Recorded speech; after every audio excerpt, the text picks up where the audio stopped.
నమస్తే, welcome to ఐట్రీ. మనతో పాటు ఉన్నారు ప్రముఖ ఆయుర్వేద వైద్య నిపుణులు డాక్టర్ చిట్టిబొట్ల మధుసూదన్ శర్మ గారు. ఈరోజు వారితో మాట్లాడి అధిక బరువును ఏ విధంగా మనం తగ్గించుకోవాలి, దానికి ఎలాంటి పద్ధతులు పాటించాలి, దీని గురించి సార్ అడిగి తెలుసుకుందాం. నమస్తే సార్. నమస్తే సార్. చాలామంది వెయిట్ లాస్ అనేది చాలా త్వరగా తగ్గాలి అని ట్రై చేస్తూ ఉంటారు. కొంతమంది ఓ పద్ధతి ప్రకారం తగ్గుతూ వస్తే చాలు అని అనుకుంటూ ఉంటారు. సో ఈ వెయిట్ లాస్ అన్నది మనం ఏ విధంగా తగ్గించుకుంటే మంచిదంటారు? క్రమక్రమంగా తగ్గడం మంచిదమ్మా. వైద్య ప్రపంచం చెప్పేది కూడా ఏంటంటే సడన్గా తగ్గడం మంచిది కదమ్మా. పెరుగుట విరుగుట కొరకు అని చెప్పేసి మన పెద్దలు చెప్తుంటారు. అది మంచిది కదమ్మా. ఎందుకంటే మనం ఒక్కరోజు 2 రోజుల్లో 15 రోజుల్లో వెయిట్ పెరగలేదు. సో వెయిట్ క్రమక్రమంగా పెరిగాం కాబట్టి పెరిగిన వెయిట్ తగ్గాలంటే క్రమక్రమంగా తగ్గడం మంచిదమ్మా. ఆరోగ్యరీత్యా క్షేమదాయకము. వైద్య ప్రపంచం కూడా అదే వాస్తవాన్ని అట్లే చేయమని చెప్పేసి అట్లే ఫాలో అవ్వమని చెప్తున్నారమ్మా.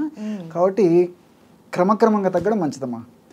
ఇక్కడ ఈ తగ్గే విధానంలో కూడా మరొక పద్ధతి ఉందమ్మా. సర్వసాధారణంగా కుటుంబ సభ్యులు కానీ లేకపోతే వాళ్ళ స్నేహితులు కానీ తెలిసిన వాళ్ళు కానీ ఎవరైనా సరే ఒక 3-4 లేదా 5-6 మంది కలిసేసి ఒక్కసారి ఈ ప్లాన్ స్టార్ట్ చేస్తారు. వెయిట్ ఉన్నటువంటి వాళ్ళందరూ కలిసేసి. సో అదే ఫుడ్ తీసుకుంటారు, అదే టైప్ ఎక్సర్సైజ్ చేస్తుంటారు, అదే ట్రీట్మెంట్ తీసుకుంటుంటారు. కొంతమంది త్వరగా బరువు తగ్గుతారు, అవును. కొంతమంది స్లోగా బరువు తగ్గిపోతుంటారు. Same diet same exercises follow అయినా కూడా ఒక్కొక్కళ్ళు ఒక్కొక్క విధంగా తగ్గిపోతుంటారు. ఇది కూడా మనకు సమాజంలో గమనింపదగిన అటువంటి అంశమా. సో దీనికి కారణాల గురించి ఆలోచించేస్తేమా, అసలుకు ఈ వెయిట్ లాస్ ప్రోగ్రామ్ పెట్టుకున్నప్పుడు వెయిట్ తగ్గేటువంటి విధానము శాస్త్రీయ పరంగా చెప్తాను చూడండిమ్మా. శరీరంలో ఉన్నటువంటి ఎక్కువ బరువును బట్టి ఈ యొక్క వెయిట్ లాస్ క్రమక్రమంగా తగ్గడం ఆధారపడి ఉంటుందమ్మా. అంటే ఉదాహరణకు ఒక 5 మంది వ్యక్తులలో ఒక వ్యక్తి అధిక బరువు ఉన్నాడు అనుకోండి, ఆ వ్యక్తి త్వరగా బరువు తగ్గడం మొదలవుతుంది, అంటే మిగతా వాళ్ళతో పోల్చుకుంటే. సో ఫ్యాట్ అలాంటి వాళ్ళలో త్వరగా కరుగుతుందమ్మా. రెండోది ఏమంటే మన దేహంలో ఉన్నటువంటి నీటి శాతాన్ని బట్టి, నీటి శాతం ఎక్కువ ఉన్నటువంటి వాళ్ళు త్వరగా బరువు తగ్గుతారు, నీటి శాతం తక్కువ ఉంటే బరువు లేటుగా తగ్గిపోతారు, తగ్గడమేమో తగ్గుతారమ్మా.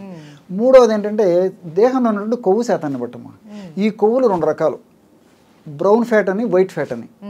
ఈ మధ్య కాలంలో ఏర్పడినటువంటి కొవ్వును బ్రౌన్ ఫ్యాట్ అంటారమ్మా శాస్త్రీయంగా. ఈ యొక్క బ్రౌన్ ఫ్యాట్ క్రమక్రమంగా కొన్నాళ్ళకంతా వైట్ ఫ్యాట్ కింద మారిపోతుంది. అది ఎన్నాళ్ళ నుంచో పేరుకోవడం వల్ల ఆ విధంగా జరుగుతుంది. సో బ్రౌన్ ఫ్యాట్ అంటే ఈ మధ్య కాలంలో కొవ్వు ఎక్కువగా పేర్కొన్నటువంటి వాళ్ళలో కొవ్వు త్వరగా కరగడం మొదలవుతుంది. వైట్ ఫ్యాట్ నిదానం అవుతుందమ్మా. కాబట్టి ఇలాంటి అనేక రకరకాలైనటువంటి మార్పుల వల్ల కొంతమంది త్వరగా బరువు తగ్గుతుంటారు, కొంతమంది నిదానంగా బరువు తగ్గుతారు, తగ్గడమేమో తగ్గుతారమ్మా. ఒక పట్టుదలగా ఆ ఆహార నియమాలు, అదేవిధంగా ఎక్సర్సైజులు, ఔషధాలు చెప్పిన ప్రకారం వాడితే తప్పకుండా తగ్గుతారు. అయితే మీరు చెప్పారు శరీర తత్వాన్ని బట్టి తగ్గే విధానం ఉంటుందని. కానీ కొంతమంది ఏంటంటే మిడిల్లోనే అరే వాళ్ళు తగ్గారు మనం తగ్గట్లేదు, సో మనం ఎంత చేసినా ఇంకా వేస్ట్, మనం తగ్గం ఎందుకు అనేసి లైట్ తీసుకుంటూ ఉంటారు సార్. సో అలా కాకుండా ఎవరైనా సరే వెయిట్ లాస్ తగ్గాలి అంటే వారి శరీర తత్వాన్ని బట్టి వాళ్ళు డైట్ చేయాల్సి ఉంటుందా సార్? మరి మీరు చెప్పినట్లు కొవ్వు శాతం ఎక్కువ ఉన్న వాళ్ళు, బ్రౌన్ ఫ్యాట్ ఎక్కువ ఉన్న వాళ్ళు కానీ, నీటి శాతం ఎక్కువ ఉన్న వాళ్ళు, ఇట్లా డివైడ్ చేసుకోవాలంటారా డైట్ కానీ ఎక్సర్సైజెస్ కానీ? అది ప్రాక్టికల్గా సాధ్యం కాదమ్మా. కాబట్టి కామన్గా ఈ యొక్క వెయిట్ని పెంచేటువంటి ఆహార పదార్థాలు చాలామంది తెలిసిన ఉంటాయంటమ్మా. ఈ నూనె పదార్థాలు ఎక్కువ తీసుకోవడము, జంక్ ఫుడ్ ఎక్కువ తీసుకోవడము, ఇలాంటివన్నీ వెయిట్ పెంచుతుంటాయి, జనరల్గా ఫ్యాట్ని పెంచుతుంటాయి. ఎక్సర్సైజ్ లేకపోవడము, ఇట్లా కామన్గా ఆహార నియమాలు పాటిస్తూ కామన్ ఎక్సర్సైజెస్, మరీ భయంకరమైన ఎక్సర్సైజెస్ కూడా అవసరం లేదమ్మా. వాకింగ్ కానీ, జాగింగ్ కానీ, స్కిప్పింగ్ కానీ, స్విమ్మింగ్ కానీ, రన్నింగ్ కానీ, ఇలాంటి చిన్న చిన్న ఎక్సర్సైజ్ చేసిన పట్టుదల ఉంటే తప్పకుండా కంట్రోల్ అయిపోతుందమ్మా ఆ వెయిట్. అదేవిధంగా ఆహార నియమాలు కూడా అమ్మా అందరూ ఒకటే పద్ధతిలో పాటించవచ్చమ్మా. అంతేగాని ప్రత్యేకంగా ఒక వ్యక్తికి ఒక్కొక్క ఆహార నియమం అంటూ ఏం లేదు. సో కామన్గా పాటించి కామన్గా ఎక్సర్సైజ్ చేస్తూ ఔషధాలు కూడా కామన్గా వాడేటువంటి ఔషధాలు వాడితే సరిపోతుందమ్మా. ఎవరికో అరుదుగా 100 మందిలో ఒకరికి ఇద్దరికి తేడా ఉంటే ఉండొచ్చు, కానీ 100లో దాదాపు 99% మందికి common diet, common exercise, common medicines సరిపోతాయి. ఓకే సార్, ఈ వెయిట్ లాస్ అవ్వాలంటే ఫస్ట్ వచ్చేసి చాలామంది రైస్ అనేది కంప్లీట్గా మానేస్తూ ఉంటారు, అది కరెక్టే అంటారా? అంటే రైస్ అంటేమా ఈ రోజుల్లో మనం తీసుకున్నటువంటి ఆహారము మల్లెపూలు లాంటి తెల్లటి రైస్ అమ్మా.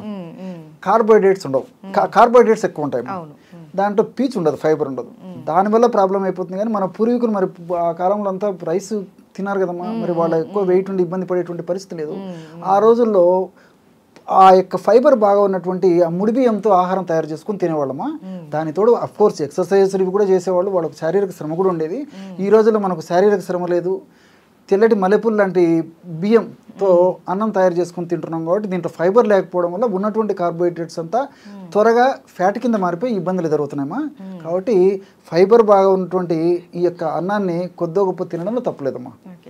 డైట్ విషయం ఓకే సార్, అందరూ ఒకే విధమైన డైట్ ఫాలో అవ్వచ్చు అని అన్నారు. కొంతమంది ఏంటంటే ఓవర్ ఎక్సర్సైజెస్ చేస్తూ ఉంటారు, త్వరగా నేను సన్నగా అయిపోవాలి అనేసి. అది శరీరం మీద ఎలాంటి ప్రభావం చూపిస్తుంది? తప్పకుండా చూపిస్తున్నామా. దానివల్ల హార్మోన్స్ డిస్టర్బ్ అవుతాయి, రక్త ప్రసరణలో చేంజెస్ వస్తాయి. ఒక్కొక్కసారి ఆ యొక్క ప్రభావము మెదడు మీద పనిచేసి మెదడుకు సంబంధించినటువంటి రుగ్మతలు వస్తాయి. కాబట్టి అతి సర్వత్ర వర్జయతమా. రిగరస్గా ఏది చేసినా అది శరీరానికి హాని చేస్తుంది. కాబట్టి మితం హితం, దేహతత్వానికి అనుసరించి వెయిట్ ఎంత ఉన్నాడు, వాళ్ళ శరీర ప్రకృతి ఏంటిది, ఎలాంటి ఎక్సర్సైజ్ అయితే అతనికి సహకరిస్తుంది, ఇలాంటివన్నీ దృష్టి ఉంచుకొని మితంగా ఎక్సర్సైజ్ చేస్తే బాగుంటుంది. కానీ అతిగా చేస్తే అది కూడా ఇబ్బందికరంగా తయారవుతుందమ్మా, అది కూడా మంచిది కదమ్మా. అయితే సార్ కొంతమంది ఫుడ్ అన్ని రకాలవి పక్కన పెట్టేసి ఈ ప్రోటీన్ పౌడర్ అనేసి లేకపోతే ఎక్కువ ప్రోటీన్కే ఇంపార్టెన్స్ ఇస్తూ ఉంటారు, మిగతావన్నీ కూడా అంతగా ఇంపార్టెన్స్ ఇవ్వరు, తీసుకోరు కూడా. ఓన్లీ ఒక ప్రోటీన్ సరిపోతుందా మన హెల్దీ లైఫ్కి? అది కూడా అవగాహన లోపంతమ్మా. కాబట్టి సమతుల ఆహారం మనకు అవసరమ్మా. సో కార్బోహైడ్రేట్స్ అవసరము, ప్రోటీన్స్ అవసరము, ఫ్యాట్ అవసరము, సూక్ష్మ పోషకాలు ఉంటాయమ్మా, ఈ విటమిన్స్ ఇలాంటివన్నీ, ఇవన్నీ మనిషికి అవసరమే. కానీ కార్బోహైడ్రేట్స్ తగ్గించేసేసి ప్రోటీన్స్ ఎక్కువగా వాడుకోవడం వల్ల వెయిట్ పెరగకుండా ఉంటారు, ఉన్నటువంటి వెయిట్ కూడా తగ్గించేటువంటి పరిస్థితి ఉంటుంది. కానీ కంప్లీట్గా మానేయడం మాత్రం మంచిది కదమ్మా. ఓకే. అయితే సార్ ఇప్పుడు సాధారణంగా చిట్టుబట్ల మధుసూదన్ శర్మ గారు అనగానే అందరూ వెయిట్ చేసేది మీ టిప్స్ కోసం. సో ఇప్పుడు వెయిట్ లాస్ హెల్తీగా అవ్వాలి అని అనుకుంటే మీరు ఇచ్చే టిప్ ఏంటి? ఒక 4 పదార్థాలమ్మా, చాలా ఈజీగా దొరుకుతాయమ్మా, తయారు చేసుకోవడం సులువు, వాడుకోవడం సులువు, వీటి కూడా త్వరగా తగ్గేటువంటి పరిస్థితి ఏర్పడుతుందమ్మా, ఎలాంటి సైడ్ ఎఫెక్ట్స్ ఉండవు. కరక్కాయల యొక్క చూర్ణం ఒక 100 గ్రామ్స్ తీసుకోవాలమ్మా. అట్లే వామును వేయించి చేసినటువంటి చూర్ణం ఒక 50 గ్రామ్స్ తీసుకోవాలి. శొంఠి పొడి ఒక 25 గ్రామ్స్, సైంధవరణం 25 గ్రామ్స్, కరక్కాయ చూర్ణం 100 గ్రాములు, వామును వేయించి చేసినటువంటి చూర్ణము ఒక 50 గ్రాములు, శొంఠి పొడి 25 గ్రాములు, సైంధవరణం పొడి 25 గ్రాములు, అన్నీ మనకు దొరుకుతాయి.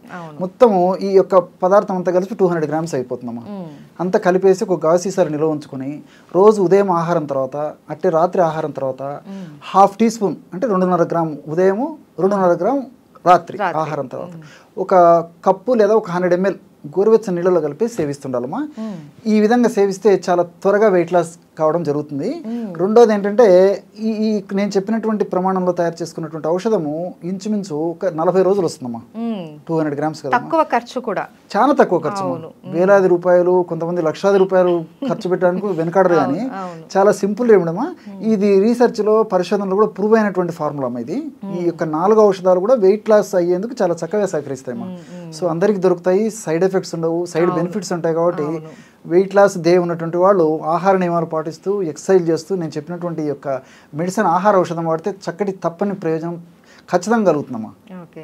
సో మీరు చెప్పే టిప్స్ అన్నీ కూడా సార్ చాలామంది ఫాలో అయ్యి చాలా బెనిఫిట్స్ కూడా పొందామనేసి మనకు చెప్తూ ఉంటారు సార్. సో మీరు ఇలాగే మాకు ఎప్పుడు రెగ్యులర్గా మంచి మంచి హెల్త్ టిప్స్ అవి అందిస్తూ ఉండాలని కోరుకుంటున్నాం. Thank you so much. Okay మా, తప్పకుండా.